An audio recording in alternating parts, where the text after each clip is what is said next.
যার যার অবস্থান থেকে অবশ্য, কিন্তু উদ্দেশ্য একটা, যে 16 বছরের যে সংগ্রাম, সেটা ছিল বাংলাদেশের মানুষের গণতান্ত্রিক রাজনৈতিক সাংবিধানিক অধিকার ফিরে দেওয়ার সংগ্রাম ছিল।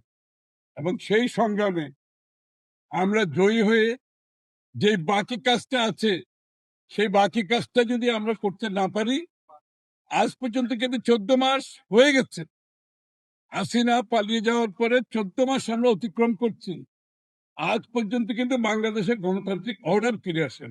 ডক্টর ইউনূস সাহেবের সরকার আছে, অন্তর্বর্তীকালীন সরকার আছে, কিন্তু বাংলাদেশে কিন্তু এখনো এই মুহূর্তে পর্যন্ত কোনো গণতান্ত্রিক অর্ডার ফিরে আসেনি। কোন, যার জন্য আমরা যুদ্ধ করেছি একটি নির্বাচিত সংসদ সরকারের জন্য, সেটা এখন আমরা পাইনি। এই জন্য আজকে আমরা সবাই ঐক্যবদ্ধভাবে আমরা জাতীয় সনদ সই করেছি, এবং সনদ সই করার পরে এখন আমাদের বাকি কাজ যেটা আছে, আগামী নির্বাচনকে সকলে ঐক্যবদ্ধভাবে অংশগ্রহণের মাধ্যমে বাংলাদেশে একটা গণতান্ত্রিক অর্ডার ফিরিয়ে আনতে হবে।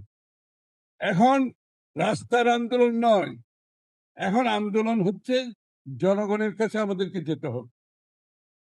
আমরা সাংঘর্ষিক রাজনীতির দিকে যেতে পারবো না, আমরা হিংসাপরায়ণ রাজনীতির দিকে যেতে পারবো না, আমরা পরস্পরের সাথে সম্পর্ক নষ্ট করে রাজনীতি করে যদি যাই, আবার সেই পুরনো কালচার আমাকে ফিরে যেতে হবে। আমরা যাই করি, বাংলাদেশের রাজনীতিক যে যে কালচার, যেটা যে সংস্কৃতি যেটা ছিল বিগত দিনে, সে সাংঘর্ষিক প্রতিহিংসামূলক, এটা তো সবকিছু এক জায়গায় হবে না, তাহলে তো আলাদা দল হতো না, তাহলে তো আমরা বাকশাল হয়ে যেতাম। সুতরাং যার যার অবস্থানে আমাদের যে ম্যান্ডেট, আমরা সেই ম্যান্ডেট জনগণের কাছে যাব, সেই ম্যান্ডেট নিয়ে আগামী সংসদে নির্বাচনের মাধ্যমে, সংসদের মাধ্যমে পরিবর্তন আসবে, এবং অনেকগুলো পরিবর্তন রাতারাতিও আসবে না।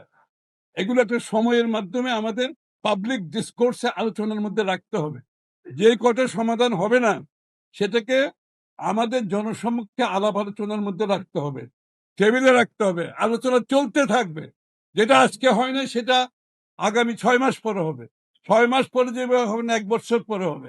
এইভাবেই পশ্চিমা যে গণতন্ত্র পশ্চিমা দেশগুলোতে প্রতিষ্ঠিত হয়েছে, এই প্রক্রিয়ার মাধ্যমে হয়েছে। নির্বাচন প্রক্রিয়া চলতে থাকবে। নির্বাচন হচ্ছে এটা হচ্ছে কারেকশন প্রসেস, নির্বাচন হচ্ছে আপনার ফিল্টারেশন প্রসেস।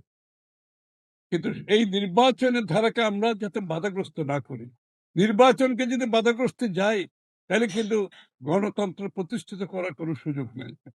আমাদের মধ্যে যেটা অমিল থাকবে, আমরা জনগণের কাছে যাব, আমরা জনগণের ম্যান্ডেট নেব, আমরা ম্যান্ডেট নিয়ে সেটা আমরা সমাধান করব। রাস্তায় সাংঘর্ষিক অবস্থা, প্রতিহিংসার মাধ্যমে এগুলো সমাধান করতে গেলে আবার শেখ হাসিনার জমানায় ফিরে যেতে হবে, এটা করা যাবে না কিন্তু।